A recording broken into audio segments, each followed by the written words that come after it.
ta présence, rien n'était impossible. Alléluia. Émerveillé en ta présence, ta joie me remplit d'espérance. Il n'y a personne comme toi, Jésus. Personne n'est comme toi sur toute la terre. Il n'y a personne comme toi, Jésus. Personne n'est comme toi. Tu fais de grandes choses. Tes œuvres sont glorieuses. Toi, le Dieu fidèle, Puissant est ton nom. tu fais de grandes choses. Tes œuvres sont glorieuses. Toi, le Dieu fidèle, Puissant est ton nom. Alléluia. qui est merveilleux En ta présence. oui, rien ne t'est. Oui, il est merveilleux. Merveilleux en ta présence. Seigneur, ta joie. Espérons. Il n'y a personne comme toi. Jésus, personne n'est comme toi sur toute la terre. Alléluia. Jésus, personne n'est comme toi. Tu fais de grandes choses, tu fais Des grandes choses. Glorieux. Puissant est ton nom. Tes œuvres sont glorieux. Puissant est ton nom. Grande chose.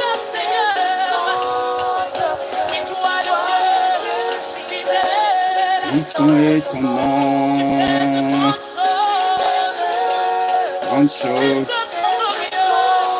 Glorieuse. Amen. Puissant est ton nom.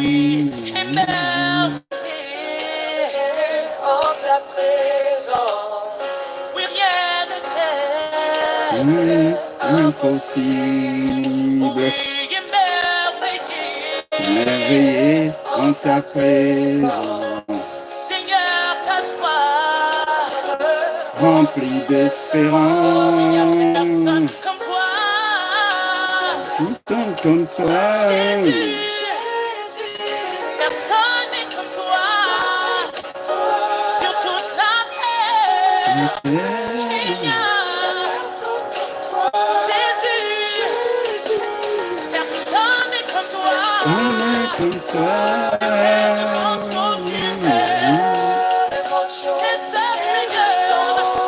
Alléluia.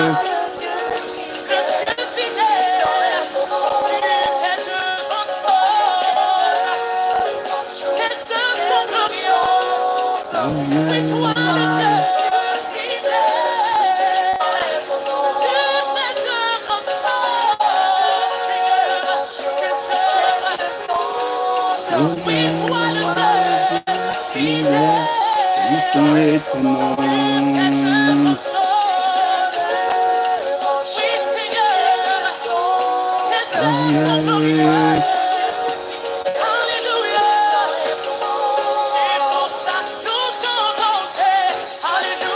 Alléluia. Alléluia. Alléluia.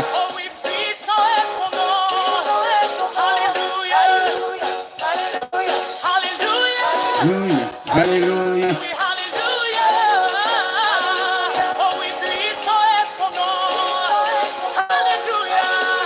Alléluia. Alléluia. Alléluia.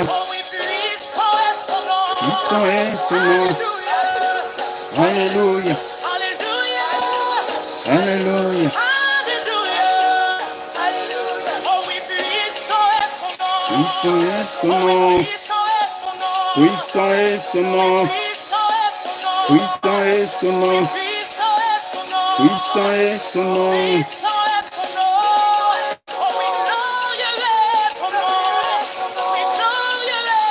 Glorieux est ton nom. Glorieux est ton nom. C'est pourquoi nous chantons, c'est Alléluia. Je mettrai louer son éternel. Alléluia. Et je suis délivré Alléluia. de mes Alléluia. ennemis. Oh oui, puissant est son nom. Alléluia. Alléluia. Alléluia. Alléluia. Alléluia. Alléluia. Oh oui, puissant est son nom.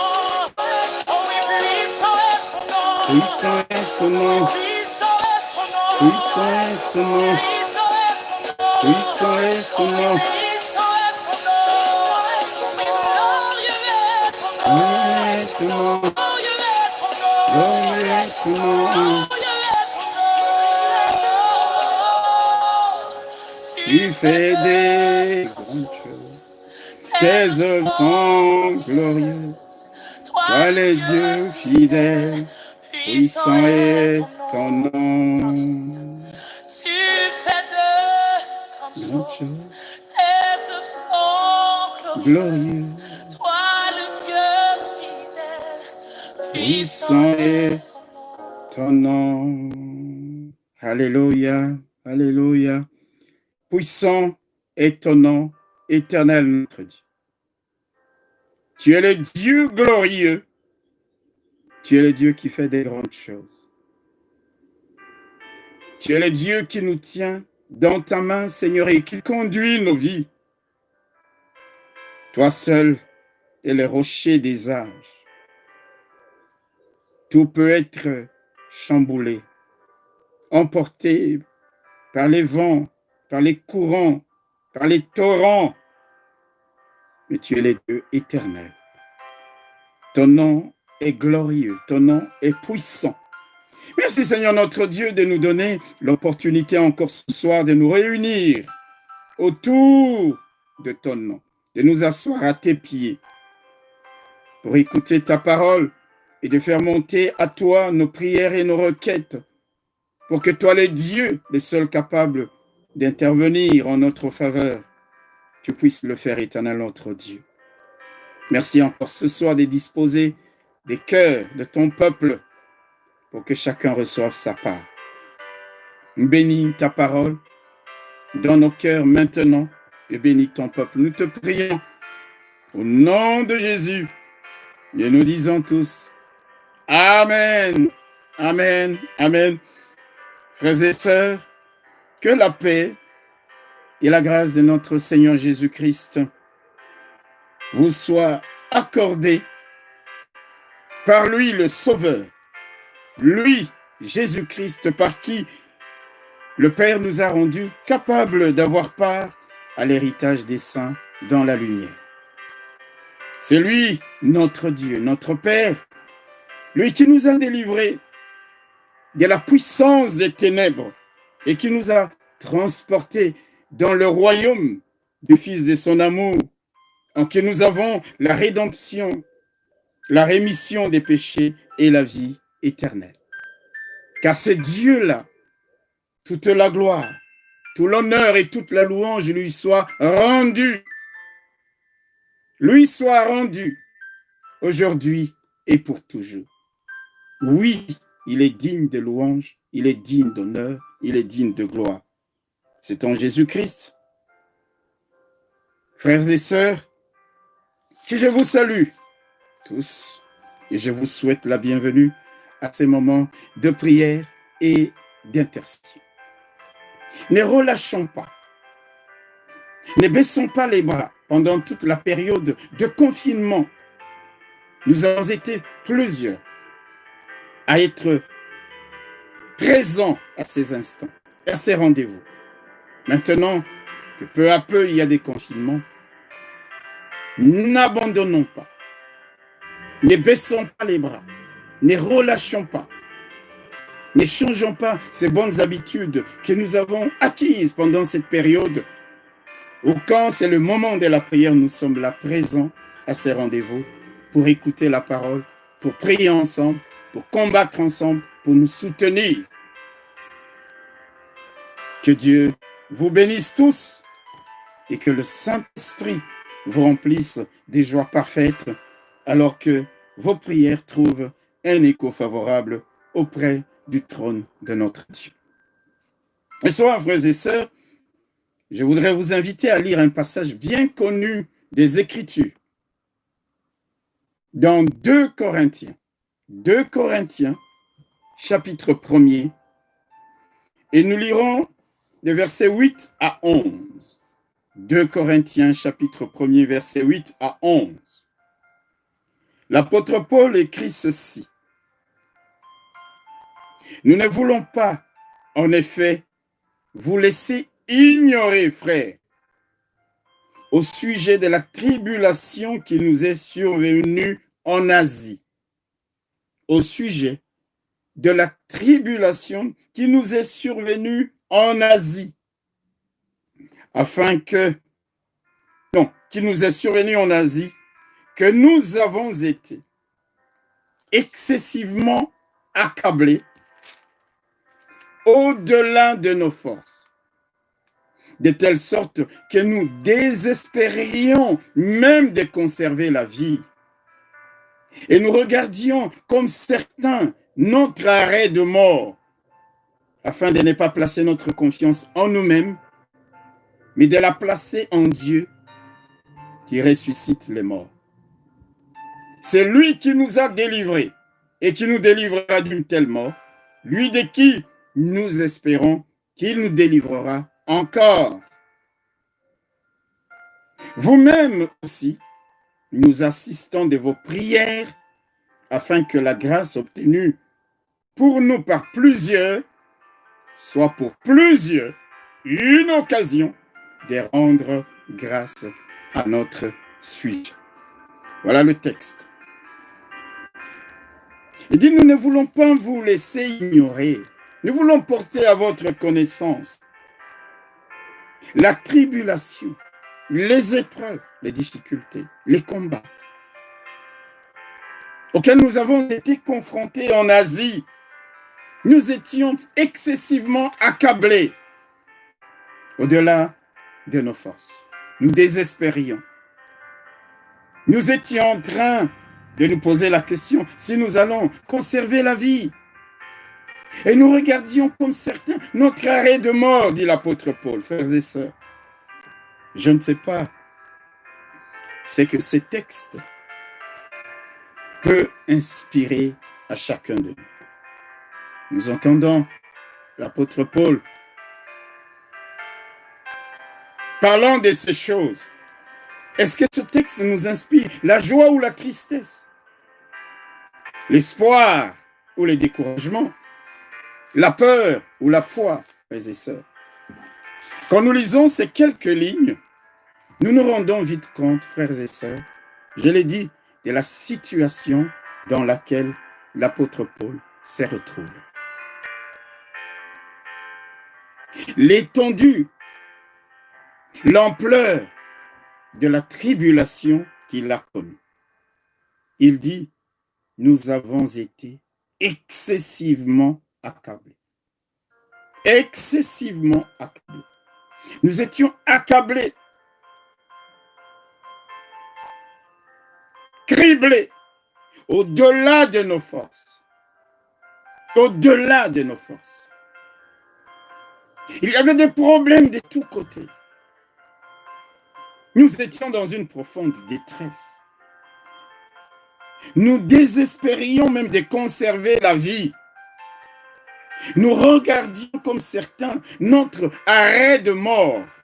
Dans une autre version, on dit, nous regardions comme certains notre sentence de mort, notre condamnation à mort. Est-ce que nous pouvons réaliser l'extrémité dans laquelle l'apôtre Paul s'est retrouvé? Il dit, nous regardions comme certains notre condamnation à mort, notre sentence de mort. Frères et sœurs, si un homme comme l'apôtre Paul parle ainsi, c'est que les choses étaient extrêmement compliquées, extrêmement compliqué. Si un homme comme l'apôtre Paul peut dire, aller jusqu'à dire, nous désespérions même de conserver la vie. C'est pour cela, frères et sœurs, ne jugeons pas nos frères lorsqu'ils sont dans une situation difficile en disant tu n'as pas la foi, pourquoi tu es désespéré, pourquoi tu es abattu. Des grands hommes comme l'apôtre Paul parlent aussi clairement de leur désespoir de conserver même la vie. Nous devons savoir nous approcher de ceux qui passent par des moments difficiles avec des mots justes pour les encourager, pour les relever, pour leur donner de continuer et pas de les juger et pas de les accabler davantage alors qu'ils le sont déjà. Nous regardions, comme certains, notre condamnation à mort. Il n'y avait, selon Paul, aucun moyen pour lui de survivre, aucun moyen pour lui de sortir de la situation dans laquelle il s'était retrouvé. Il était comme dans une impasse, frères et sœurs. Nous regardions comme certains notre arrêt de mort. Vous savez, au tribunal, la détermination de la peine de mort, le verdict de la peine de mort, la sentence de la peine de mort est prononcée lorsque les preuves ont été présentées. Les juges ont statué et les juges constatent sur la base des évidences, sur la base des preuves, ils constatent que cet homme mérite la mort et ils prononcent le verdict définitif. Et quand c'est définitif, c'est que c'est définitif. Définitif dans le tribunal des hommes. Et dans les cas de la condamnation à mort, dans beaucoup de pays, on évite que ce soit juste une personne qui dise « cette personne mérite d'être condamnée à mort ». On va dans les assises. Et là, il y a un jury. Il y a un groupe de gens qu'on appelle des jurés qui délibèrent et qui, en âme et conscience, décident que cet homme mérite la mort. Et il prononce la sentence de mort. Et Paul dit, nous regardions comme certains notre arrêt de mort. Tout semblait donc être contre l'apôtre Paul dans les circonstances où il était. La fin était actée. Pour lui, c'était terminé. Le verdict, c'était la mort. C'était terminé. Il le voyait humainement parlant. Frère, sœur, c'est pourrait-il que tu te retrouves présentement dans une situation pareille? Tous les moyens que tu as utilisés, que tu as exploités, n'ont pas donné de résultat. Les hommes, les femmes sur lesquels tu as compté n'ont pas pu t'aider, non pas parce qu'ils n'ont pas voulu, mais parce qu'ils n'ont pas pu. Tu es totalement pris au dépourvu. Tu es comme quelqu'un qui voit la sentence de mort. Tu entends comme les juges qui frappent son marteau sur la table en disant « condamné à mort ». Parce qu'il n'y a plus rien à faire. Les faits sont là, les évidences sont là, les preuves sont là. Accablé extrêmement, excessivement, au-delà de toute mesure. C'est pourrait-il, mon frère, ma soeur, que tu aies épuisé tous les moyens possibles de recours humains sans résultat. Tu es dans une impasse. Tu es pris comme au piège. Je voudrais te dire que ce texte peut te rassurer. Ce texte devrait t'abandonner, t'encourager plutôt à ne pas abandonner. Et même si tu as dit, je vois que je ne pourrai plus sortir, parce qu'humainement, tu as dit des choses pareilles, je voudrais te dire, ce n'est pas pour autant que tu es moins spirituel, parce que comme nous l'avons dit, le grand apôtre Paul lui-même avoue avoir été dans un tel désespoir qui ne pensait plus vivre, survivre, sortir de la tribulation qu'il avait connue. Frères et sœurs, je dirais à quelqu'un, même quand nos espoirs semblent perdus, enterrés, même quand nous n'avons nulle part où nous tourner pour être secourus, sachant que nous avons un Père céleste plein d'amour et qui a le pouvoir de nous aider. Et qui a le pouvoir de nous aider. C'est pourquoi ici l'apôtre Paul il dit, et nous regardions comme certains autres arrêtements afin de ne pas placer notre confiance en nous-mêmes, mais de la placer en Dieu. Dans ce texte, il dit, nos moyens étaient totalement dépourvus. Nous ne pouvions plus avoir conscience, mais de la placer en Dieu. Nous avons un Dieu plein d'amour et qui a le pouvoir de nous aider. D'ailleurs, frères et sœurs, c'est quand nous sommes totalement démunis, c'est quand nous sommes faibles, quand nous sommes incapables de quoi que ce soit, que nous sommes en réalité forts, parce que c'est en ce moment-là que Dieu prend la relève. Parce que c'est en ce moment-là que Dieu prend la relève. Quand nous lisons ce livre de Paul, cet épître de Paul, 2 Corinthiens, au chapitre 12, lorsque l'apôtre Paul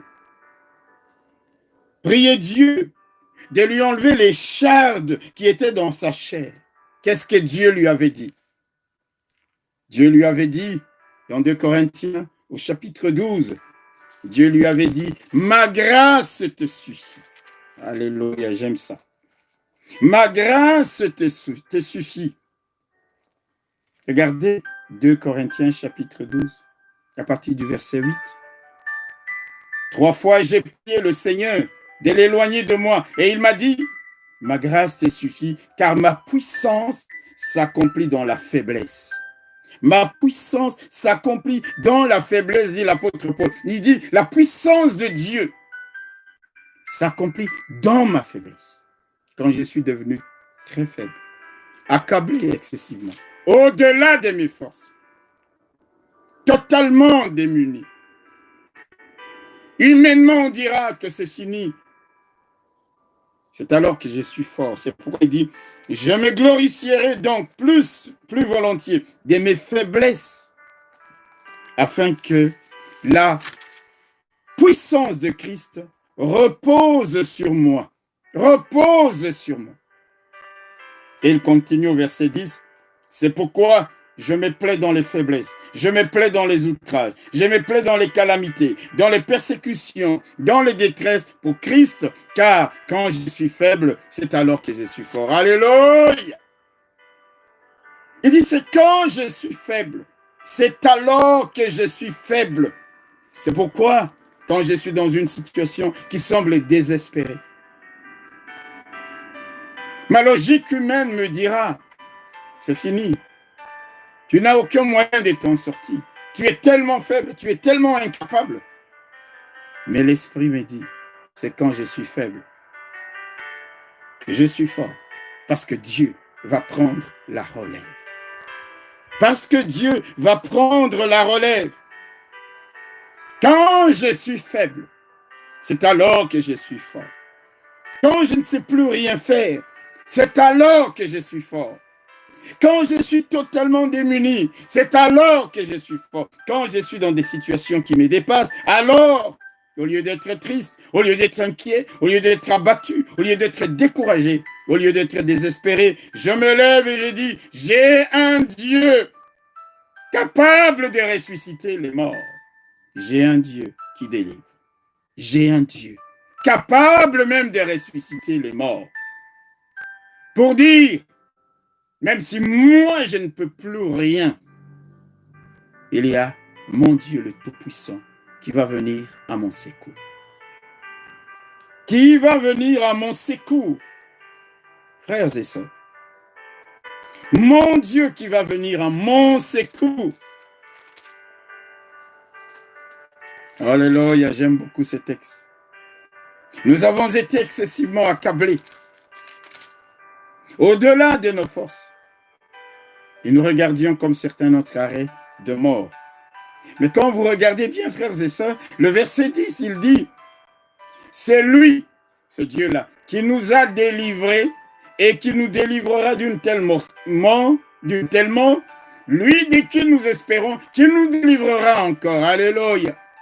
Quand vous regardez ce verset 10, l'apôtre Paul conjugue les verbes délivrer au passé, au présent et au futur. Il dit, au passé, il dit, c'est lui qui nous a délivrés. Frères et sœurs, souvenons-nous aussi d'autres situations dans lesquelles Dieu est intervenu. Il nous a délivrés. Et il dit qu'il nous délivrera encore d'une telle mort, de la mort par laquelle il était en train de passer en ce moment-là. La mort qui était une réalité pour lui. Il dit, il nous délivrera encore d'une telle mort. Là, il parle du présent. Et il dit, lui de qui nous espérons, qui nous délivrera encore, il parle là au futur, frères et sœurs. Parce que l'apôtre Paul savait que notre Dieu, il est le même hier, aujourd'hui et éternellement. Le Dieu qui nous a délivrés hier nous délivrera d'une telle mort, celle qui se présente devant nous aujourd'hui, cette sentence de mort, cette condamnation à mort qui est prononcée contre nous. Il nous délivrera, et même dans le futur, il nous délivrera encore. Frère, s'il t'a délivré hier, s'il t'a soutenu hier, s'il t'a secouru hier, il le fera aujourd'hui et il le fera encore demain. C'est pourquoi je voudrais te dire, tiens bon. Même au moment où tu as l'impression que c'est au-delà du supportable, au-delà de tes limites, tiens bon. Même dans la situation qui est la tienne aujourd'hui, la sentence de mort semble être prononcée. Je voudrais dire à quelqu'un, ne l'admets pas, ne l'accepte pas, et ne la subis pas en disant tout est fini. L'apôtre, il dit, nous désespérions, nous étions, non, pour nous c'était fini, c'était terminé. Alors, qu'est-ce que nous devons faire si nous-mêmes nous nous retrouvons dans ce genre de situations, mes frères et sœurs?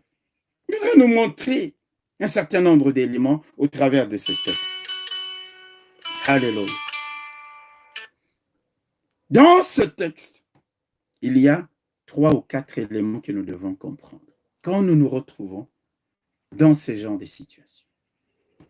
L'apôtre Paul dit au verset 9, « Nous regardions comme certains notre arrêt de mort afin de ne pas placer notre confiance en nous-mêmes, mais de la placer en Dieu. » La première chose, c'est d'avoir confiance en Dieu. C'est de nous dire que Dieu, qui est notre Père, il ne va pas nous abandonner. Seigneur, je te fais confiance, même si je ne comprends pas ce qui arrive. Même si ce qui m'arrive me dépasse. Je te fais confiance. Vous voyez, le Seigneur à la croix pouvait dire, Père, entre tes mains, je remets mon esprit. S'abandonner à Dieu. Faire confiance à Dieu. Afin de ne pas placer notre confiance en nous-mêmes, que nous comprenions, frères et sœurs. Parce que parfois, nous nous imaginons qu'avec nos compétences, nos qualifications, nos moyens, nous serons toujours capables de résoudre les problèmes qui surviennent dans nos vies. Non. Là, nous mettons notre conscience en nous. Il arrivera de ces problèmes où aucun de nos moyens, aucun atout que nous pourrions disposer ne puisse nous aider à sortir de la détresse, afin de ne pas placer notre conscience en nous-mêmes, mais de la placer en Dieu. Et il dit en Dieu qui ressuscite les morts, c'est-à-dire qui ramène à la vie même ce qui est déjà complètement mort, qui ramène à la vie. Placer notre conscience dans les dieux capables de ressusciter les morts, capables de relever, capables de restaurer. La deuxième chose, comme nous voyons dans ce texte, au verset 10, c'est que l'apôtre, avant même qu'il ne soit délivré de la tribulation qu'il a connue, il fait la déclaration en disant, c'est lui qui nous a délivrés, qui nous délivrera d'une telle mort, lui de qui nous espérons qu'il nous délivrera encore. Quand tu es dans une situation de profonde détresse, parce que tu as confiance en Dieu, tu mets ta confiance en Dieu. Tu dis, moi, je suis dépassé.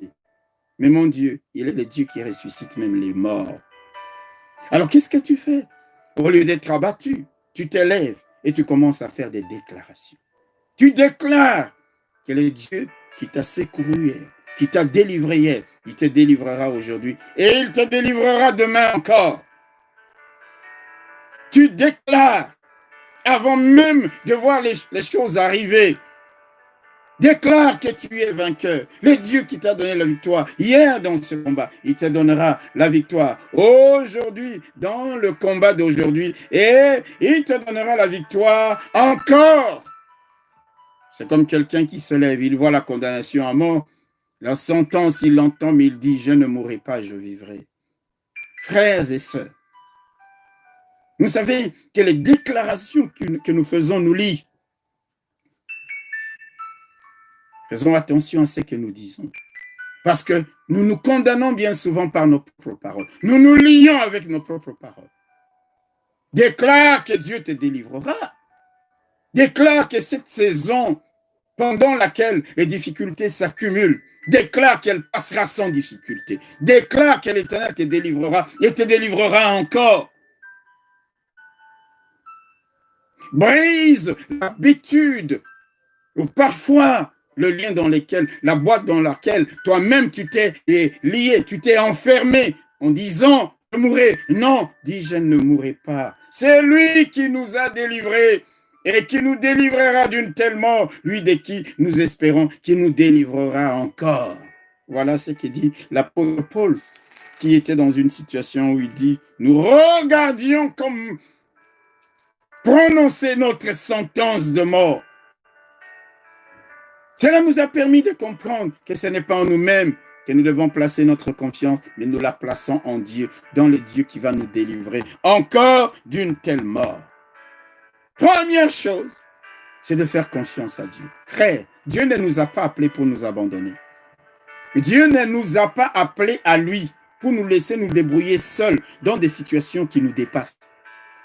Autrement, ça aurait servi à quoi? Mais il est là, parce que quand nous disons que nous sommes désespérés, que nous désespérons même de conserver la vie, de voir la solution, Dieu, il est là, parce qu'il a les moyens d'agir en notre faveur. Alors nous lui faisons confiance.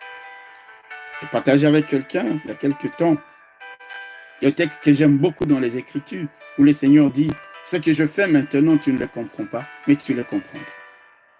Parfois, quand nous passons par des moments très difficiles, nous ne comprenons pas ce qui nous arrive. Mais faisons confiance au Seigneur. Il sait ce qu'il est en train de préparer pour nous. Il sait ce qu'il est en train de nous faire acquérir. Nous lui faisons confiance. Nous nous abandonnons à lui. Et tout ce que nous pouvons faire, plutôt que de dire des choses négatives ou qui nous lient, nous disons, c'est lui, notre Dieu. Il nous a délivrés.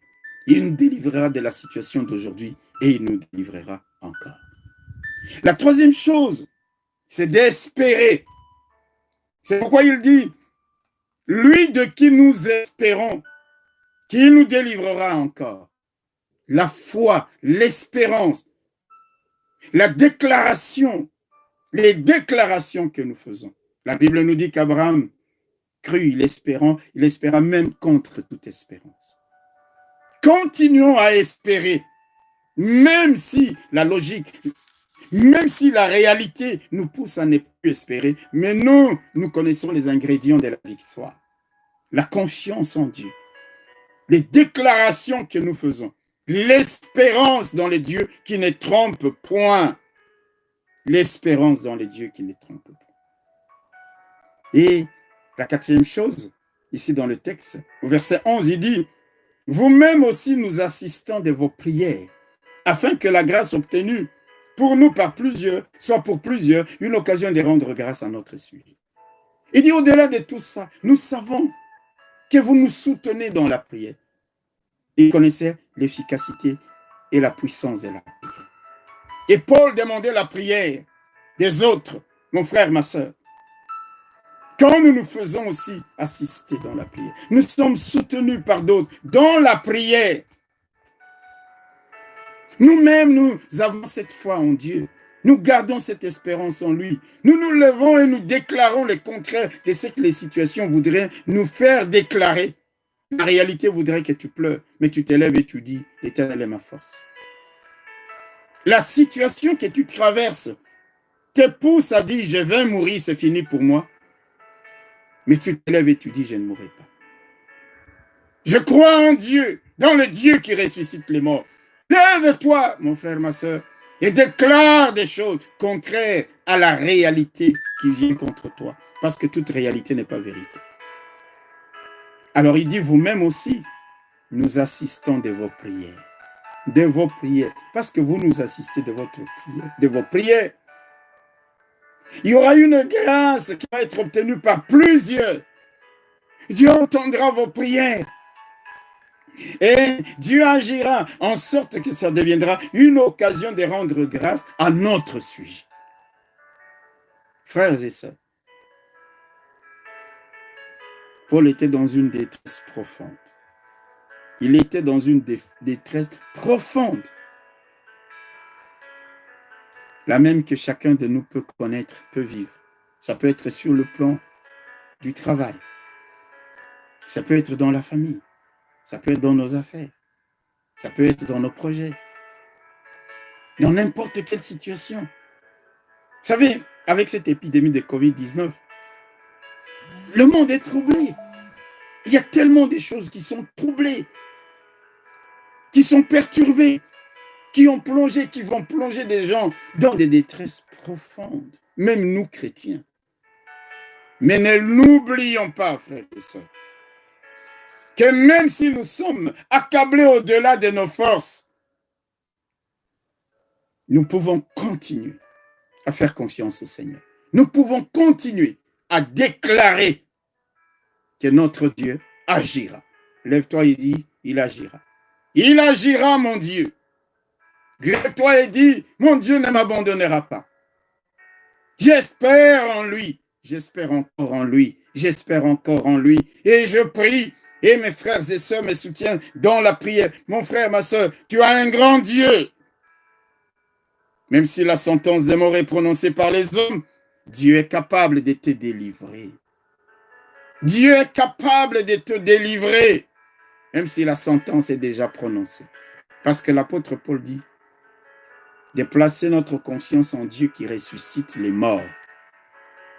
C'est-à-dire, même quand tu es mort, la sentence a été prononcée. C'est définitif. Condamné à mort, et même mort, pendu, enterré, Dieu est capable de ressusciter les morts. C'est pourquoi nous pouvons lui faire confiance. Il n'y a aucune situation. La Bible dit que le dernier ennemi qui sera vaincu a été là, qui a été vaincu, c'est la mort. Si Dieu a vaincu, Dieu par Jésus-Christ a vaincu la mort, quelle autre situation ne va-t-il pas vaincre? À la croix, il a dit tout est accompli. Ton Dieu est capable de te délivrer. Ton Dieu est capable de ramener à la vie, de déterrer, ramener en surface, même ce qui avait été enterré. Ton Dieu est capable de te tirer l'affaire. De te tirer l'affaire. Frères et sœurs, je ne sais pas si vous avez remarqué que toute l'histoire de la Bible est pleine de ces situations où Dieu est intervenu dans des conditions où l'homme ne voyait plus comment s'en sortir. Où l'homme ne voyait plus nullement comment il allait se tirer d'affaire. Pourquoi ces histoires sont-elles écrites? Si ce n'est pour notre instruction, si ce n'est pour notre édification. Vous vous rappelez de l'histoire des enfants d'Israël devant la mer Rouge. Là, nous sommes dans les livres d'Exode, au chapitre 14. Dans le livre d'Exode, chapitre 14, frères et sœurs, quand nous lisons ceci à partir du verset 10. Vous connaissez bien le texte. La Bible dit, Pharaon approchait. Les enfants d'Israël levèrent les yeux, et voici, les Égyptiens étaient en marche derrière eux. Et les enfants d'Israël eurent une grande frayeur. Oh, alléluia! Et crièrent à l'Éternel. Au verset 11, ils dirent à Moïse, n'y avait-il pas de sépulcre en Égypte, sans qu'il fût besoin de nous mener mourir au désert? Que nous as-tu fait en nous faisant sortir d'Égypte? N'est-ce pas là ce que nous te disions en Égypte? Laisse-nous mourir, laisse-nous servir les Égyptiens, car nous aimons mieux servir les Égyptiens que de mourir au désert. Moïse répondit au peuple, ne craignez rien, restez en place et regardez la délivrance que l'Éternel va vous accorder en ce jour, car les Égyptiens que vous voyez aujourd'hui, vous ne les verrez plus jamais. L'Éternel combattra pour vous, et vous gardez le silence. Les enfants d'Israël se retrouvent coincés. Entre quoi? Entre devant eux la mer Rouge. Et derrière eux, l'élite de l'armée de Pharaon. Désespérés. Pris au piège. Comme l'apôtre Paul disait, nous désespérions même de conserver la vie. Avancer, c'est nous noyer dans les eaux de la mer Rouge. Rester en place, c'est nous faire attraper par les Égyptiens, nous faire massacrer. Ils sont totalement désespérés. Ils ne voient pas comment.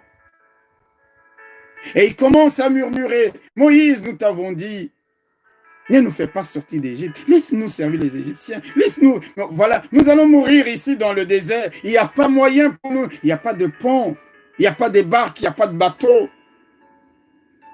Nous sommes pris au piège. Et Moïse dit, alléluia, alléluia, restez en place et regardez la délivrance que l'Éternel. C'est-à-dire, ce n'est plus vous maintenant qui allez combattre dans cette situation parce que c'est au-delà de vos moyens, de vos possibilités. Restez en place et regardez la délivrance. Il dit, faites confiance à Dieu. Vous allez voir ce que Dieu va faire dans cette situation qui semble sans issue. Mettez votre confiance en ces dieux.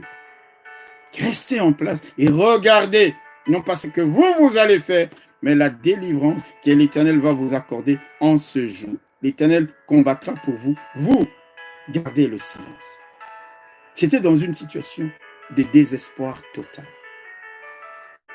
L'apôtre Paul, il est à peu près dans la même situation quand il dit, nous ne voulons pas que vous ignoriez ce qui nous est survenu, la tribulation que nous avons connue en Asie, excessivement accablés, au-delà de nos forces.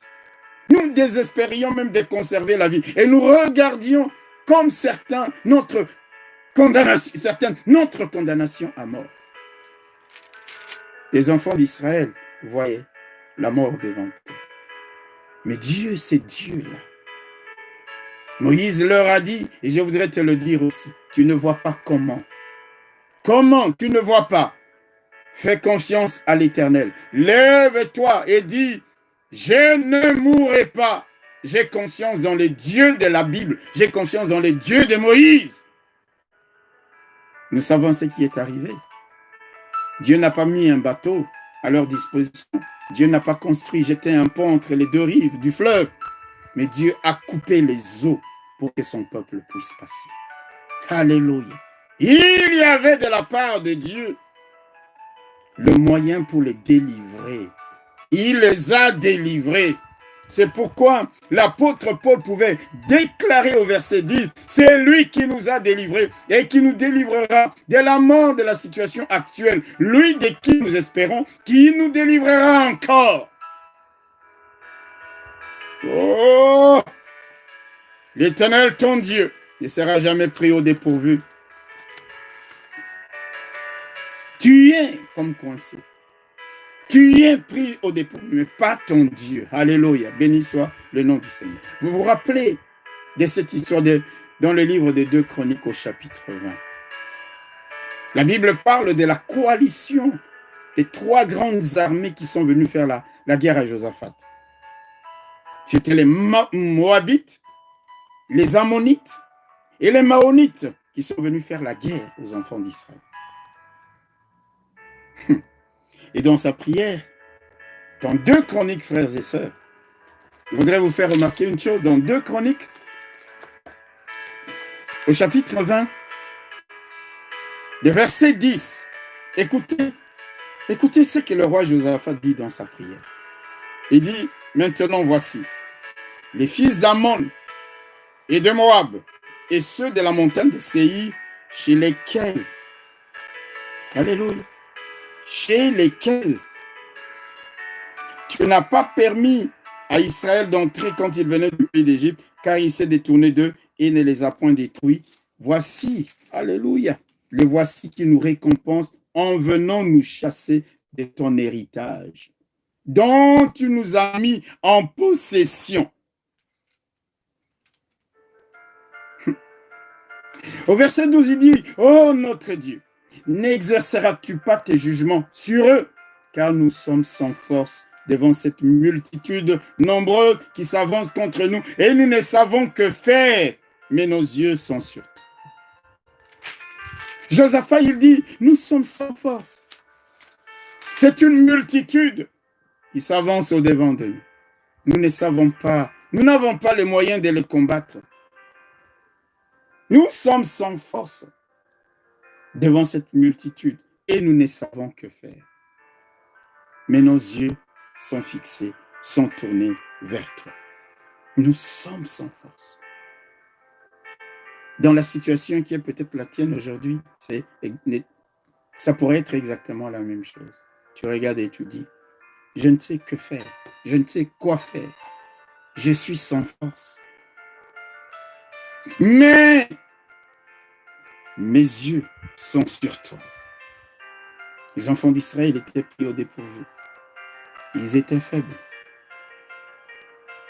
Mais qu'est-ce qu'ils ont fait? Ils ont eu recours à Dieu par le moyen de la prière. Ils ont jeûné, ils ont prié. Ils ont jeûné, ils ont prié. J'aime beaucoup comment ils avaient réagi. Ils ont prié. La Bible dit, à partir du verset 11, non, 10, 12, il dit, ô notre Dieu, n'exerceras-tu pas tes jugements sur eux, car nous sommes sans force devant cette multitude nombreuse qui s'avance contre nous, et nous ne savons que faire, mais nos yeux sont sur toi. Tout Juda se tenait debout devant l'Éternel avec leurs petits-enfants, leurs femmes et leurs fils. Alors l'Esprit de l'Éternel saisit au milieu de l'assemblée Jacaziel, fils de Zacharie, fils de Benaja, fils de et etc. Soyez attentifs, tous Juda et habitants de Jérusalem, et toi, roi Josaphat, ainsi par l'Éternel. Ne craignez point et ne vous effrayez point devant cette multitude nombreuse, car ce ne sera pas vous qui combattrez, ce sera votre Dieu. Ils étaient sans force. Ils ne savaient que faire. Ils ne savaient que faire. Mais ils ont recouru à la prière et au jeûne. Écoutez la prière de Josaphat, il dit, Dieu de nos pères, n'es-tu pas Dieu dans les cieux? Et n'est-ce pas toi qui domines sur tous les royaumes des nations? N'est-ce pas toi qui as en main la force et la puissance et à qui nul ne peut résister? N'est-ce pas toi, oh notre Dieu, qui a chassé les habitants de ces pays devant ton peuple d'Israël et qui l'a donné pour toujours à la postérité d'Abraham qui t'aimait? Il prie, et il déclare ce que Dieu est. N'est-ce pas toi, frères et sœurs? N'est-ce pas toi? Nous sommes faibles, mais n'est-ce pas toi, le Dieu Tout-Puissant? N'est-ce pas toi, le Dieu qui ressuscite les morts? N'est-ce pas toi, alléluia, le Dieu dans les cieux, qui domine sur tous les royaumes des nations, qui a en main la force et la puissance, et à qui personne ne peut résister? Frères et sœurs, il prie, il se tourne vers ses dieux. Les déclarations de Dieu. Il déclare les choses. Il s'appuie sur les promesses de Dieu. Il fait référence à ce que Dieu a fait dans les passés. C'est pourquoi Paul dira, c'est lui qui nous a délivrés. Fait référence. Vous savez, comme le Seigneur disait dans nos prières, frères et sœurs, quand nous prions, Quand Dieu dit, appelle à ma mémoire, apporte l'épreuve, c'est quoi? Ce n'est pas simplement les promesses de Dieu. Ce n'est pas simplement la parole de Dieu que nous déclarons. C'est aussi les hauts faits et les bienfaits de Dieu à notre égard qui sont écrits dans la Bible. Nous lui disons, n'est-ce pas toi le Dieu qui a coupé les eaux de la mer Rouge pour que ton peuple puisse passer? Rappelle à Dieu les hauts faits, ces hauts faits. N'est-ce pas toi qui a fait jaillir l'eau du rocher, Seigneur? Il y a quelque chose de sec qui est sorti de l'eau. N'est-ce pas toi, ô Éternel, qui a suspendu le soleil dans sa course, la lune dans sa course? Tu t'élèves, tu déclares. C'est ça. Apporter les bienfaits, apporter les preuves pour dire, Seigneur, non, tu es le Dieu qui ne va pas nous abandonner. Frères et sœurs, Josaphat, il dit, nous ne savons que faire et nous sommes faibles devant cette multitude. Mais comme nous le disons, c'est quand nous sommes faibles que nous sommes forts parce que Dieu vient et il prend la relève. C'est dans la faiblesse que nous sommes encore plus forts. C'est pourquoi Paul dit, je me glorifierai encore dans les tribulations, dans les difficultés, dans les épreuves. Je serai dans la joie. Mais ça, frères et sœurs, il faut un autre niveau. Parce qu'il dit, c'est dans ces situations-là que Dieu vient se glorifier. Je voudrais dire à quelqu'un, Dieu va se glorifier dans ta situation, où tu es totalement sans force, où tu ne sais quoi faire. C'est là que tu verras la main de Dieu. Il leur a dit devant la mer Rouge, restez calme, vous allez voir ce que Dieu va faire. Devant la coalition, il leur a dit, vous allez voir ce que Dieu va faire en votre faveur. Si vous ne voyez plus ce que vous pouvez faire, Dieu, lui, il le sait. Pourquoi dans les livres de Joël, au chapitre 3, verset 10, il est dit que le faible dise, je suis fort. Que celui qui est démuni dise, je suis fort. Que celui qui ne sait plus quoi faire dise, je suis fort. Je suis fort par la force de mon Dieu. Que celui qui ne voit plus comment il va se sortir de cette situation dise, je suis fort. L'Éternel, mon Dieu, viendra à mon secours. C'est lui qui m'a délivré. C'est lui qui me délivrera de la situation actuelle. Et il me délivrera encore. Que le faible dise, je suis fort. Dans les livres de Joël, au chapitre 3, verset 10. Que le faible dise, je suis fort. Mais cela est précédé par de vos royaux, forger des épées, et de vos serpes, forger des lances, c'est-à-dire préparer la guerre, aller combattre. Mais même en étant faible, vous êtes fort parce que vous allez vous appuyer sur votre Dieu qui va vous donner la victoire. Alléluia! Frère, sœur, Dieu ouvrira une porte de secours pour toi. De vos royaux, forgez des épées et de vos serpes, des lances. Préparez la guerre. Allez en guerre. Avancez-vous. Mais c'est l'Éternel qui combattra pour vous. Il leur dit devant la mer Rouge, restez calme. Ne vous agitez pas. Vous allez maintenant voir ce que Dieu va faire pour vous. C'est comme ici, face à cette coalition. Dieu a parlé. Dieu te délivrera. Dieu te fera vivre un Sélah. Je voudrais terminer avec cette histoire, frères et sœurs. Je l'aime beaucoup. Quand vous lisez dans 1 Samuel, au chapitre 23, je voudrais terminer par là. 1 Samuel, chapitre 23. Alléluia. À partir du verset 25, je voudrais que quelqu'un comprenne quelque chose de fabuleux. 1 Samuel chapitre 23, à partir du verset 25. La Bible dit, Saül partit avec ses gens. 1 Samuel chapitre 23, à partir du verset 25. Saül partit avec ses gens à la recherche de David. Et l'on en informa David qui descendit les rochers et resta dans le désert de Maon. Saül, l'ayant appris, poursuivit David au désert de Maon. Saül marchait d'un côté de la montagne et David avec ses gens de l'autre côté de la montagne. David fouillait précipitamment pour s'échapper à Saül. Mais déjà Saül et ses gens entouraient David et les siens pour s'emparer d'eux. Regardez un peu cette situation. C'est au temps où Saül, animé par la haine, la jalousie, cherchait par tous les moyens à nuire à la vie de David. Et on lui dit, il est dans le désert des Mahon. Et il envoie une troupe. Lui-même, il est parmi ses militaires d'élite. Et ils encerclent tout d'un coup David. David est encerclé, pris au piège comme un rat. Encerclé. David, là où il fouillait, la Bible nous dit, mais déjà Saül et ses gens entouraient David et les siens pour s'emparer d'eux. Encerclés, piégés. Leur arrêt de mort était certain. Ils voyaient que c'était fini. Mais écoutez, frères et sœurs, le verset 27 nous dit ceci.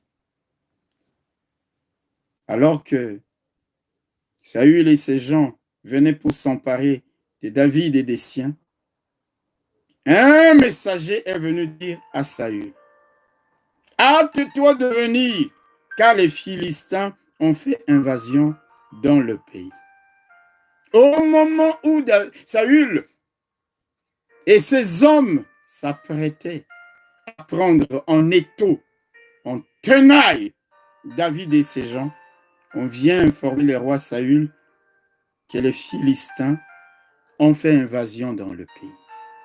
Et la Bible nous dit, Saül cessa de poursuivre David et il s'en retourna pour aller à la rencontre des Philistins. Il s'est dit, il ne peut rien pour attendre. Je vais d'abord aller combattre les Philistins qui sont venus attaquer mon pays. Et là, l'arrêt de mort qui était signé, la sentence de mort qui était prononcée pour David et ses gens, va être levée. Dieu va la lever parce qu'il est le Dieu qui orchestre les événements et les situations. Voyons que l'homme qui avait reçu l'onction, qui avait cette confiance en lui, était pris, encerclé. Il n'avait plus moyen pour lui de s'échapper. Dieu va créer une diversion. Dieu va créer une situation. Cette situation, c'est laquelle? C'est que les Philistins vont marcher pour envahir le pays sur lequel Saül régnait.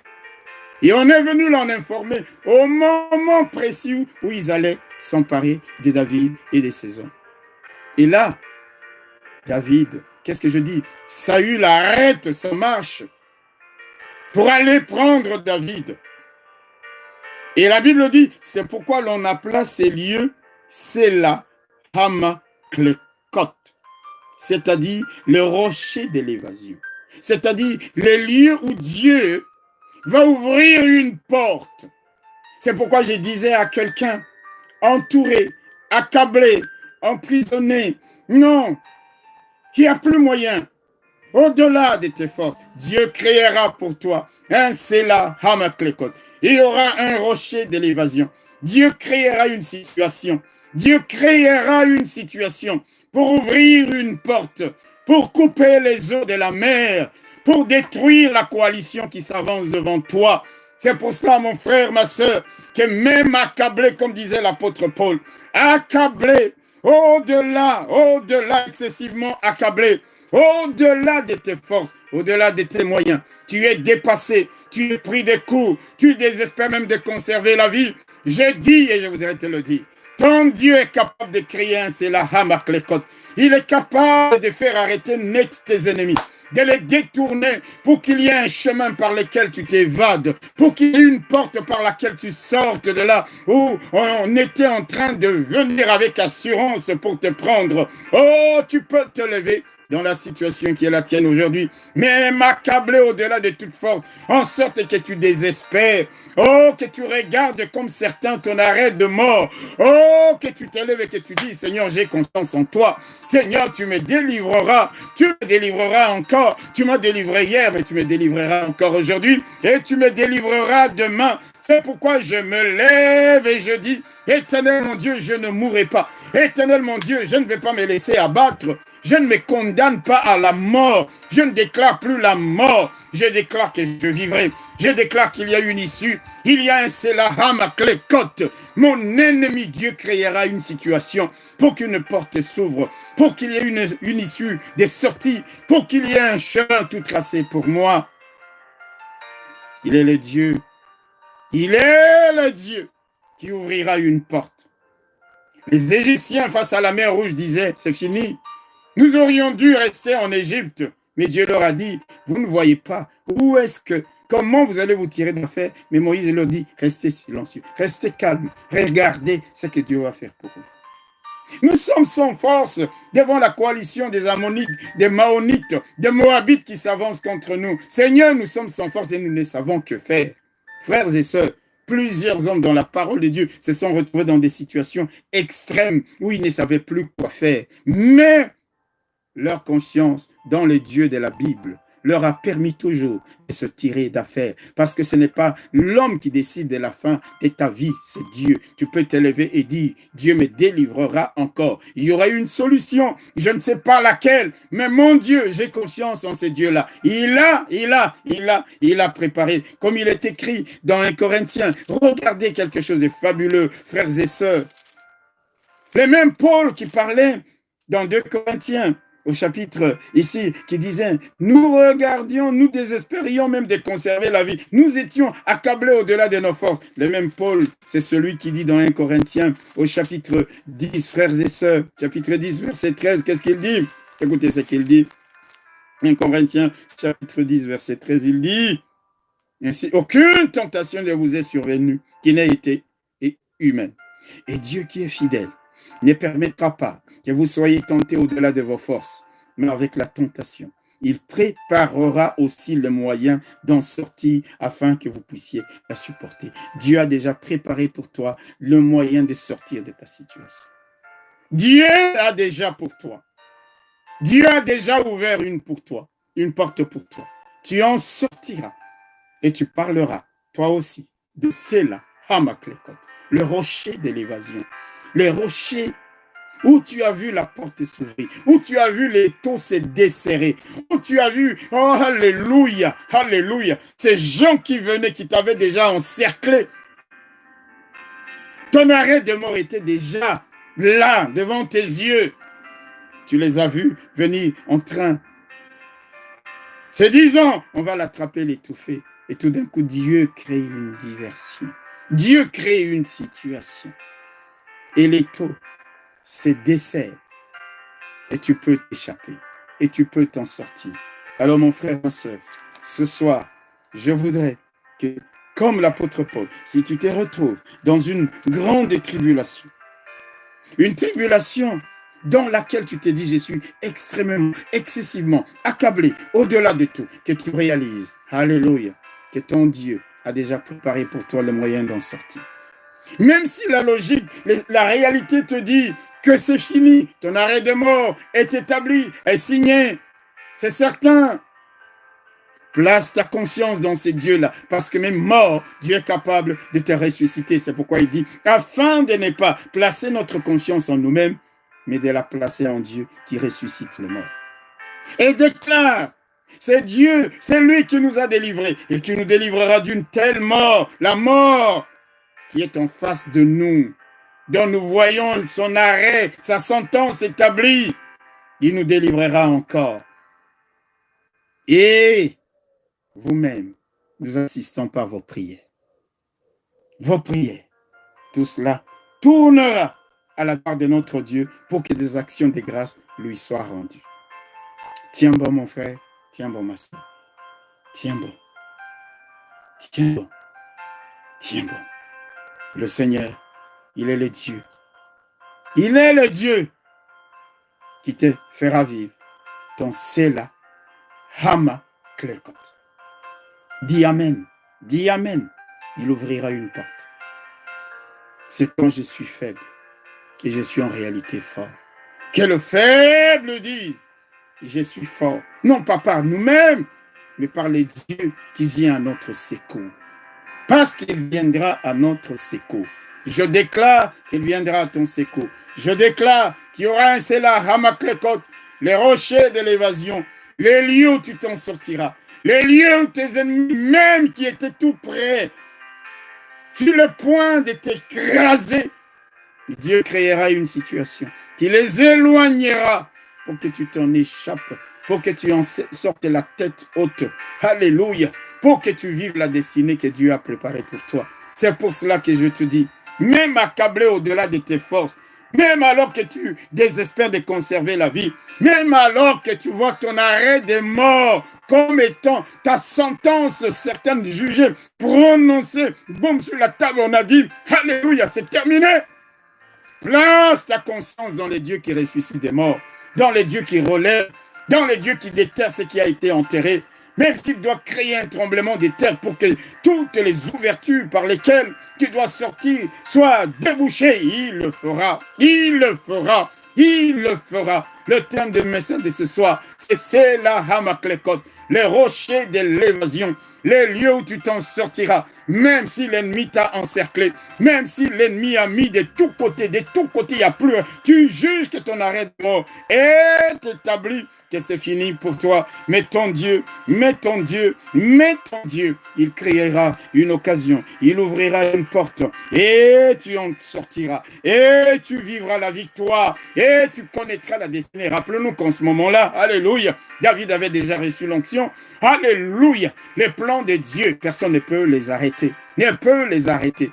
Ne peut les arrêter. Josaphat a dit, nous ne savons que faire. Josaphat a dit, nous sommes faibles devant cette multitude. Oh, ils ont recouru à la prière. Ils ont recouru à la prière. Et Dieu est intervenu. Frères et sœurs, ce soir, je voudrais dire à quelqu'un, tu vivras, Dieu te fera vivre. Un Sela, Hama, Klekot. Une porte s'ouvrira. Une porte s'ouvrira. Une porte s'ouvrira. Alléluia. Et elle s'ouvrira. Elle s'ouvrira. Elle s'ouvrira. Nous allons écouter ces chants, après nous allons prier, frères et sœurs. Tous ensemble. Je voudrais que nos cœurs soient dans la joie. Que nos cœurs soient dans la joie. Alléluia. Notre Dieu est digne. Il est digne, il est digne. Il ne t'a pas appelé pour t'abandonner. Il est digne de louange. Il est digne de gloire. Alléluia. Paul a dit, une grande tribulation nous est survenue. Nous avons été excessivement accablés. Nous désespérions même de conserver la vie. Mais c'est Dieu-là est venu à son secours. C'est pour cela, frères et sœurs, que je voudrais dire à quelqu'un, tu peux lever tes mains et dire, Seigneur, alléluia, la victoire est dans mon cœur. Dieu me fera vivre un Sela, Hamaklekot, les rochers d'évasion, la porte de sortie, l'issue des secours. Alléluia, alléluia, alléluia. Tu regarderas. Tu verras la bonté, la grandeur et la puissance de ton Dieu. C'est pourquoi, alléluia, tu peux déclarer, c'est lui qui m'a délivré. Il me délivrera d'une telle mort. J'espère en lui, il me délivrera encore. Alléluia, alléluia. Seigneur, je te fais confiance. Seigneur, je te fais confiance.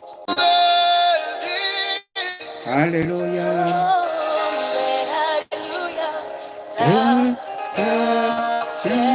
Alléluia.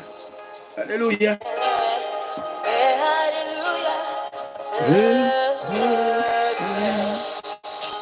Alléluia.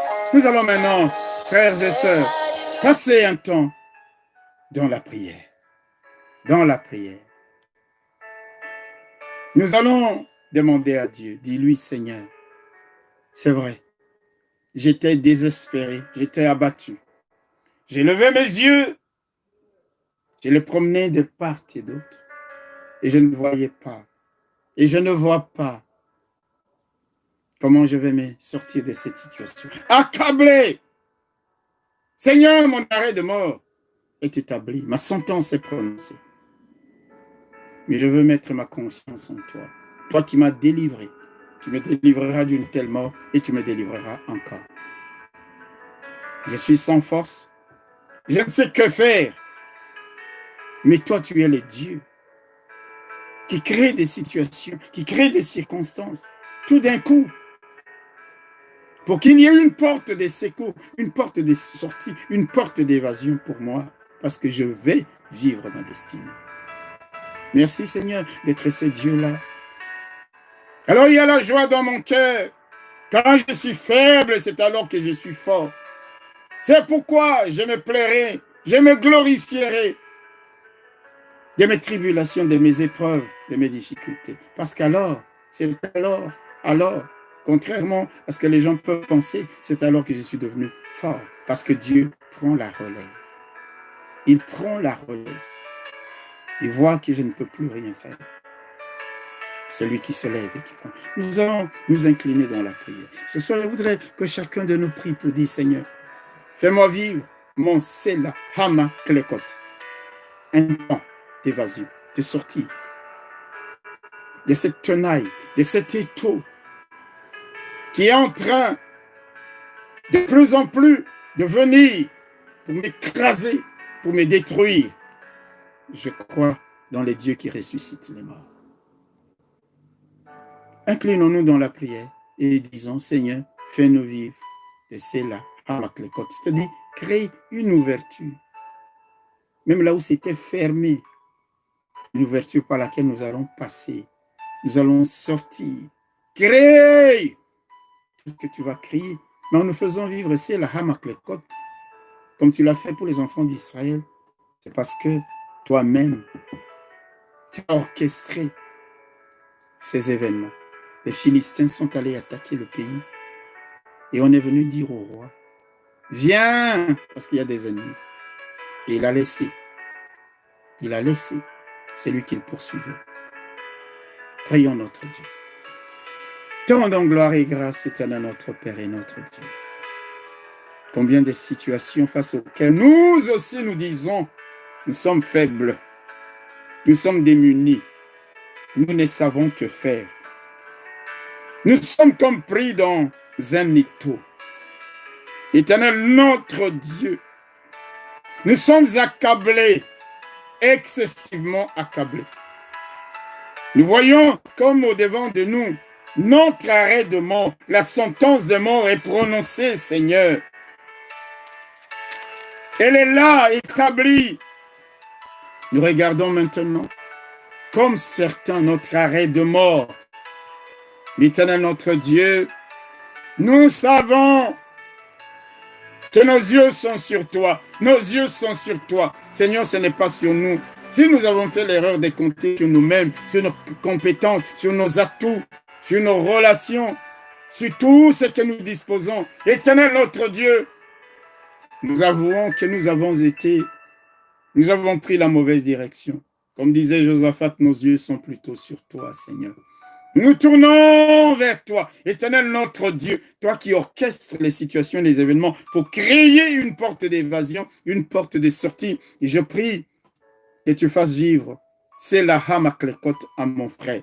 Que ma soeur vive, c'est la Hamaklekot, Éternel mon Dieu, qu'il y ait le rocher de l'évasion, qu'il y ait les lieux, Éternel mon Dieu, où une porte s'ouvre, où un chemin est tracé, où les eaux sont coupées, où le ciel s'ouvre. Seigneur mon Dieu, je prie pour moi-même, je prie pour ton peuple. Éternel notre Dieu, nous voulons dire que toi, le Dieu qui nous a délivrés, combien de fois, des milliers de fois, tu nous délivreras d'une telle mort, d'une telle situation, celle d'aujourd'hui, la situation que nous vivons aujourd'hui, pour laquelle nous sommes terriblement accablés, désespérés même. Tu nous délivreras, Seigneur. Tu nous délivreras d'une telle situation. Lui en qui en qui nous avons placé notre espérance et notre conscience. Tu nous délivreras encore. Nous ne mourrons pas. Nous vivrons éternel notre Dieu. Nos ennemis ne se réjouiront pas de notre condition, de notre chute. Oui, Seigneur notre Dieu, tu relèveras nos têtes. Tu ouvriras, oh Dieu, les cieux. Même s'il faut ouvrir des fenêtres dans les cieux, tu le verras. Tu le feras. Pour que nous puissions, Seigneur notre Dieu, être secourus. C'est pour cela que nous prions. Secours-nous, éternel notre Dieu. Nous sommes de tous côtés assiégés. Éternel notre Père, notre Dieu, il ne reste plus que très peu de temps pour que les taux s'enferment sur nous. Alors, éternel, c'est vers toi que nous crions. Oh Dieu, desserre cet étau, desserre cet étau, éternel notre Dieu. Éloigne au loin tous les ennemis qui sont venus en coalition, rien que pour nous nuire. Éternel notre Dieu, trace un chemin. Crée une ouverture, une porte d'évasion. Une porte d'évasion. Seigneur, nous déclarons ce soir, c'est quand nous sommes faibles que nous sommes forts. Parce que toi, tu viens intervenir. Viens intervenir, Seigneur Dieu. Viens agir. Tu as déjà préparé pour nous les moyens d'en sortir. Tu sais déjà, Seigneur. C'est pour cela que nous te faisons confiance. Nous espérons que tu nous délivreras encore. Et parce que, Seigneur notre Dieu, ton peuple lève vers toi des prières, alléluia, afin que la grâce obtenue par les moyens de la prière soit pour plusieurs une occasion de rendre grâce et de dire Dieu, il est le Dieu qui écoute la prière, il est le Dieu qui exauce la prière, il est intervenu là où les hommes ne pouvaient plus rien faire, là où David était totalement délié avec ses hommes, il n'y avait plus rien d'autre à faire d'être pris dans les filets de l'armée de Saül, mais toi, Éternel, tu as créé une porte d'évasion, tu as créé une porte de sortie. Seigneur notre Dieu, aujourd'hui nous prions pour que nos frères et sœurs vivent également leur c'est la hamaklekot, même encerclés de toutes parts, même Seigneur notre Dieu, entourés de tous côtés. Que toi, Seigneur, alléluia, le Dieu capable de créer des événements, de créer des situations. Tu les crées pour que ton peuple s'échappe, pour que ton peuple trouve une issue, pour que ton peuple vive le miracle et aille jusqu'à sa destinée. Nous refusons, Seigneur, que Saül et son armée nous prennent dans leurs étaux, nous prennent dans leurs tenailles. Nous déclarons dans le nom de Jésus-Christ, Seigneur, que nous vivrons. Tu nous délivres et tu nous délivreras encore. Tu nous délivreras encore. Nous sortirons, Seigneur, de toutes ces situations et ton nom sera glorifié. Et plusieurs, Seigneur, auront des occasions de rendre grâce au sujet de ce qui nous arrive. Et l'on dira, c'est l'Éternel qui est Dieu. Il délivre son peuple. Il crée une porte. Il ouvre une porte. Il crée des opportunités. Seigneur, c'est la Hama Klekot. Entouré, encerclé, condamné. Mais Dieu crée une issue. Mais Dieu crée une issue. Mais Dieu ouvre une porte. Mais Dieu coupe les eaux. Mais Dieu fait que nos ennemis sont traitus. Éternel notre Père, nous sommes ton peuple. Tu ne nous abandonneras jamais. C'est pour cela que nous déclarons que nous ne mourrons pas. Nous déclarons que nous vivrons. Nous raconterons tes bienfaits parce que l'Éternel agira. Et il agira encore en notre faveur. Seigneur, soutiens ton peuple. Soutiens ton peuple. Nous allons prier pour tous ceux qui sont souffrants, qui sont malades. Pas seulement de ce qui peut être comme maladie aujourd'hui, mais de toute maladie. L'Éternel est Dieu qui nous guérit. Prions le Seigneur notre Dieu. Éternel, tu es le Dieu qui guérit ton peuple et tes enfants. Parce qu'à la croix de Golgotha, tu as porté nos maladies, tu t'es chargé de nos douleurs. La Bible dit que par tes meurtrissures, nous sommes guéris. Guéris tous ceux au milieu de ton peuple qui sont souffrants, qui sont malades. Nous prions notre Dieu que ta main se pose sur chacun d'eux, que tu leur donnes la santé, parce que tu veux que nous soyons en bonne santé. Que toute maladie, Seigneur, s'éloigne loin de tes enfants. Que la guérison soit leur héritage. Que la guérison soit leur partage. Au nom de Jésus-Christ, Père de gloire et de grâce, pose ta main sur chacun de tes enfants et qu'ils reçoivent la guérison. Nous allons prier, frères et sœurs, pour détruire tous les projets de nos ennemis. Nous avons dit dans le livre de Joël, le Seigneur dit que les faibles disent « je suis fort ». Mais ces paroles sont précédées de quoi? Forgez, préparez vos lances, préparez vos épées. Nous voulons prier. C'est ça pour nous le moyen de forger nos serpes, nos épées et nos lances. C'est de prier. Dieu s'occupera du reste. Nous allons prier pour dire, Seigneur, tout complot, toute association des Maonites, des Ammonites, des Moabites, qui s'avancent contre nous.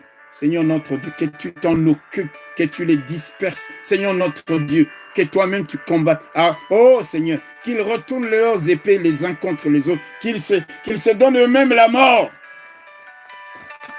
Parce que nous, Éternel notre Dieu, nous avons fait recours à toi. Nous nous attendons à toi.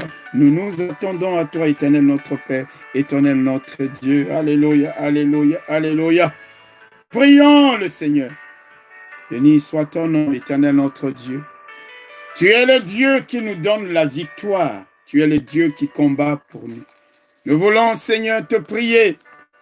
Toi qui vois toutes les coalitions ennemies qui s'avancent contre nous. Les Maonites, les Moabites, les Ammonites, Éternel, se sont ligués. Ils s'avancent contre nous. Nous ne savons quoi faire. Nous ne savons que faire. Mais toi, tu es le Dieu tout-puissant. Éternel, notre Dieu, lève-toi. Lève-toi, Seigneur. N'est-ce pas toi, ô Dieu? N'est-ce pas toi, ô Dieu, qui domine sur tous les royaumes des nations, qui domine sur les choses visibles et invisibles? N'est-ce pas toi qui as en main la force et la puissance et à qui nul ne peut résister? Vas-tu laisser, Seigneur, cette coalition venir nuire à ton peuple, détruire tes enfants? N'est-ce pas toi, ô notre Dieu, qui a chassé nos ennemis au-devant de nous? Éternel notre Dieu, tu as dit s'il nous survient quelque calamité, l'épée, le jugement, la peste ou la famine, lorsque nous nous présentons devant toi, Éternel, lorsque nous crions à toi du sein de notre détresse, tu nous exauceras, tu nous sauveras. Telle a été la prière de Josaphat. Et c'est la même prière que nous formulons aujourd'hui, Seigneur. Voici nos ennemis, les fils d'Ammon, de Moab et tous ceux de la montagne des Séhir. Seigneur notre Dieu, ils s'avancent au-devant de nous. Ils ont arrêté de nous nuire, de nous détruire. Lève-toi, Éternel notre Dieu. Lève-toi. Tu as dit à Josaphat, vous n'aurez point à combattre en cette affaire. Présentez-vous, tenez-vous là, et vous verrez la délivrance que l'Éternel vous accordera. Juda et Jérusalem, ne craignez point. Seigneur notre Dieu, fais-nous vivre la même chose. Nous te prions, Seigneur. Nous te prions, Seigneur. Alléluia. Qu'il se passe dans le camp de nos ennemis. Alléluia. Alléluia. Ce qui s'est passé ces jours-là. Et ces jours-là, la Bible nous dit, les fils d'Ammon et de Moab se jetèrent sur les habitants de la montagne des Séhir pour les dévouer par interdit et les exterminer. Et quand ils en eurent fini avec les habitants des Séhir, ils s'aidèrent les uns les autres à se détruire. Qu'il y ait, Seigneur, c'est qui? Que nos ennemis se détruisent entre eux, que nos ennemis se haïssent entre eux, qu'ils s'entretuer, Seigneur. Parce que nous, c'est vers toi que nous nous sommes tournés. Et ce jour-là, la Bible nous le dit clairement, après qu'ils aient combattu les habitants qui habitaient la montagne des Séhir, ils se sont aidés eux-mêmes, Seigneur notre Dieu. Quand ils en eurent fini avec les habitants des Séhir, ils s'aidèrent les uns les autres à se détruire. Qu'ils se détruisent par eux-mêmes pour que ton peuple soit dans la vie. Éternel notre Dieu, Éternel notre Dieu, alléluia. Béni soit ton nom, Papa. Cette multitude qui s'avance présentement au devant de tes anges, cette coalition qui s'est formée, depuis des années, dès qu'ils se détruisent, que dans leur camp, ça devienne comme une véritable tour de Babel. Ils ne se comprennent plus, ils ne s'entendent plus, ils cèdent à se donner la mort. Merci de détruire nos ennemis et de nous donner la victoire. Béni soit le nom du Seigneur. Éternel notre Dieu, nous prions pour ceux qui sont accablés. Nous voulons être ceux qui les soutiennent dans la prière. Tous nos frères et sœurs qui sont attaqués, nos frères et sœurs qui sont accablés, frères et sœurs, nous allons prier pour eux. Nous allons dire, Père, donne-nous des occasions de rendre grâce au travers de nos prières. Nos frères et sœurs qui sont accablés, attaqués, calomniés, écrasés, encerclés. Seigneur, que tu leur donnes la victoire. Nous prions pour que eux, nos frères et sœurs, qui sont comme dans la situation de l'apôtre Paul, par leur prière, que tu interviennes, Seigneur notre Dieu, et qu'ainsi, que la grâce obtenue pour nos frères accablés, par plusieurs de ceux qui prient, devienne une occasion de te rendre grâce, car ta main interviendra. Prions et soutenons nos frères et sœurs. Éternel notre Dieu, tu vois tous ceux de nos frères et sœurs attaqués, accablés, encerclés. Nous prions, Seigneur notre Dieu, pour que même si eux-mêmes désespèrent de conserver la vie, même si eux-mêmes regardent comme certains leur sentence de mort, Éternel notre Dieu, que toi, les dieux que nous invoquons, pour eux, Seigneur, tu interviennes pour les délivrer de la main des méchants. Tu interviennes, Éternel notre Dieu, pour combattre en leur faveur. Tu interviennes, Seigneur notre Dieu, pour détruire leurs ennemis, pour les disperser, Seigneur. Que tu les guérisses. Que tu les guérisses. Que tu les relèves. Que tu les restaures. Éternel notre Dieu, qu'aucun de nos frères et sœurs qui sont présentement la cible de l'ennemi ne puisse être atteint par les traits enflammés que l'ennemi lance contre eux. Seigneur Dieu, que 1000 tombent à leur gauche, 10 000 à leur droite, qu'ils ne soient point atteints. Éternel, secours-les. Père de gloire et de grâce, ils ne voient pas comment s'en sortir, mais nous sommes ce soir ton peuple, intercédant pour eux, priant pour eux, pour qu'Éternel notre Dieu, alléluia, ce que tu vas faire pour nos frères et sœurs, soit pour nous des occasions de te rendre grâce, soit pour nous des occasions de proclamer ta grandeur et de dire aux nations, c'est l'Éternel notre Dieu qui est le Dieu Tout-Puissant. Nous prions, Seigneur, pour tous ceux qui sont accablés, pour tous ceux qui pleurent, pour tous ceux qui sont à l'extrême. Éternel notre Dieu, même à la dernière minute, intervient dans la situation de David. C'était à la toute dernière minute, Éternel notre Dieu, que tu es intervenu. Interviens, Éternel notre Dieu. Interviens, Seigneur. Interviens, notre Dieu. Pour qu'il soit béni. Pour qu'il soit gagnant et vainqueur. Et vainqueur. Que ceux qui sont à la recherche d'un travail, Seigneur notre Dieu, même en ces temps difficiles, nous prions pour que tu ouvres des portes en leur faveur. Que ceux qui ont besoin d'un miracle dans leur vie, Seigneur, tu es le Dieu des miracles. Interviens. Ces jours-là, c'est là. N'était-ce pas un miracle pour David et ceux qui étaient avec lui? Lorsque la coalition des Ammonites, des Moabites et des Ammonites se sont aidés à mourir, à s'entretuer, n'était-ce pas un miracle, Éternel notre Dieu? Lorsque les eaux de la mer Rouge se sont ouvertes, n'était-ce pas un miracle? Toi qui détiens la force et la puissance, n'est-ce pas toi qui es notre Dieu? Il nous a dit, je ne vous abandonnerai point, je ne vous délaisserai point, je suis avec vous tous les jours jusqu'à la fin du temps. Seigneur, nous prions pour que tu t'élèves en faveur de tous ceux de nos frères et sœurs, de tous ceux qui ont reçu cette parole. Seigneur notre Dieu, qui déclarent qu'ils ne mourront pas, qui déclarent que tu interviendras, qui ont déclaré, Seigneur, que tu agiras encore et encore, et qui sont soutenus par la prière de ton peuple, que les uns et les autres dans leur situation. Sont-ils accablés, Éternel, attaqués de jour, attaqués de nuit? Tu interviens. Même si eux-mêmes, Seigneur, considèrent la situation comme c'est fini. L'arrêt des morts établi. C'est ce que l'apôtre Paul a dit. Il dit, nous regardions comme certains notre sentence de mort, notre condamnation à mort. C'était fini. Mais toi, tu es intervenu. Éternel notre Dieu, tu n'as pas changé. Tu n'as pas changé. Interviens dans la vie, dans le foyer, dans la maison, dans la situation de mon frère et de ma sœur. Prions pour ainsi la Hamaklekot, le rocher de l'évasion, les lieux de sortie, Éternel notre Dieu. Tu envoies quelqu'un dire au roi Saül, les Philistins ont envahi le pays. Il y a invasion. Et cela arrête net l'étau qui allait se refermer sur ton serviteur. Et là, tu crées une porte de sortie. Seigneur, tu le feras pour chacun de mes frères, pour chacune de mes sœurs. C'est pour cela que je voudrais dire à quelqu'un, tiens bon, tiens ferme. Ton Dieu est au contrôle. Ton Dieu dirige les événements, dirige les circonstances. Il agira et il agira en ta faveur. Béni soit le nom du Seigneur. Père, nous t'abandonnons ton peuple. Merci pour ce temps de prière. Merci Seigneur notre Dieu de nous donner, de ne pas baisser les bras. Même si notre arrêt de mort, il est là, établi.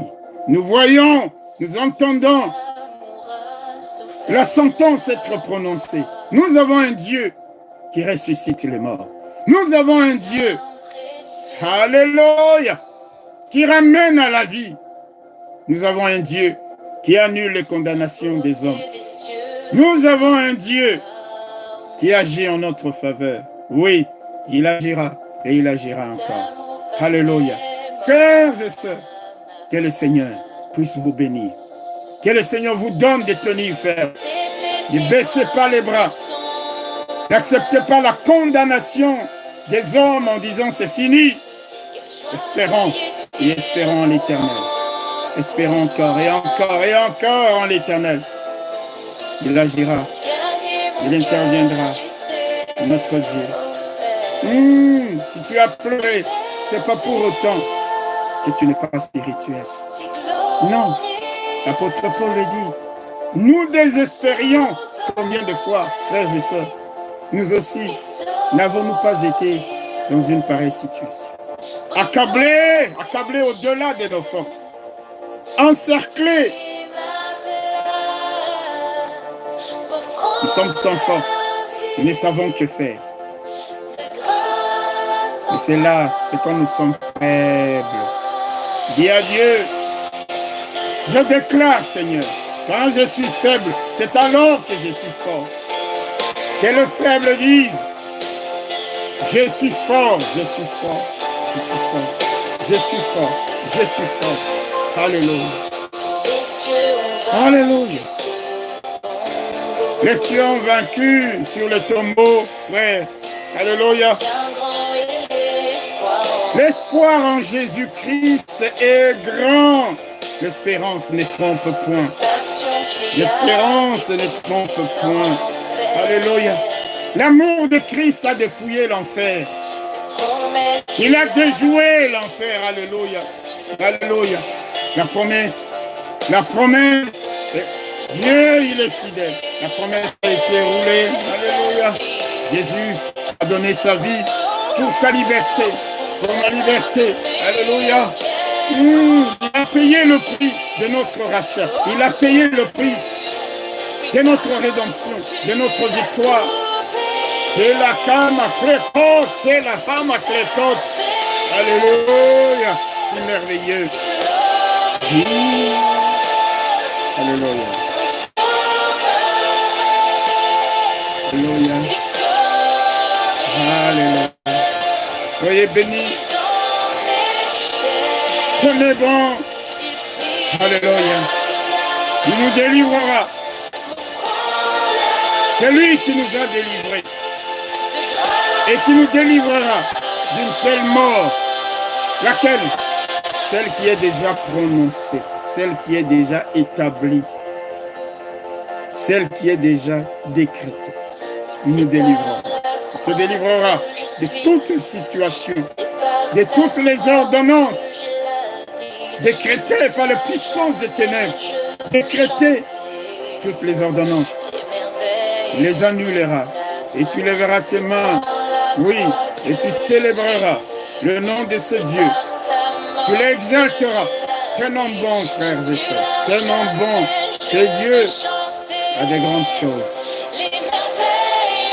Toi aussi tu chanteras les merveilles de la grâce de Dieu. Alléluia. Les merveilles de la grâce de Dieu. Tu chanteras. Tu chanteras. Tu chanteras. Tu chanteras. Dis Amen. Dis Amen parce que tu chanteras les merveilles. Espère, même contre toute espérance. Aie confiance. C'est ton Dieu qui est maître des situations. Il créera des situations pour que les choses te deviennent favorables. Alléluia. Alléluia. Merveille, si glorieux. Alléluia.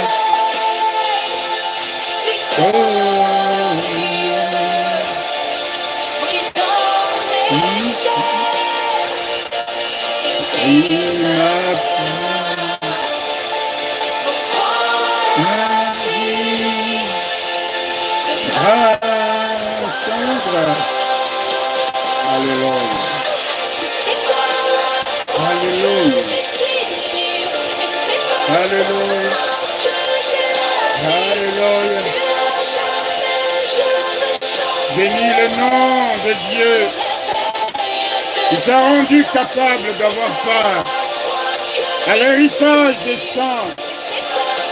Lui qui t'a délivré et qui te délivrera encore de la puissance des ténèbres, de la malédiction. Oui, lui, il brisera les chaînes et les liens. En lui, tu as la victoire. En lui, tu as la victoire. En lui, tu as la victoire.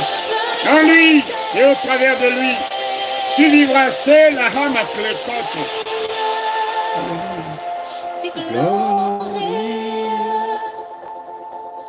Sauveur. Est-ce que tu sais que ton Dieu règne? Il est vainqueur, mais toi et moi, nous sommes plus que vainqueurs. Il va desserrer les taux au nom de Jésus. Tout ce qui a été comme lien que l'on tirait pour que tu restes attaché, le Seigneur fait tomber les chaînes.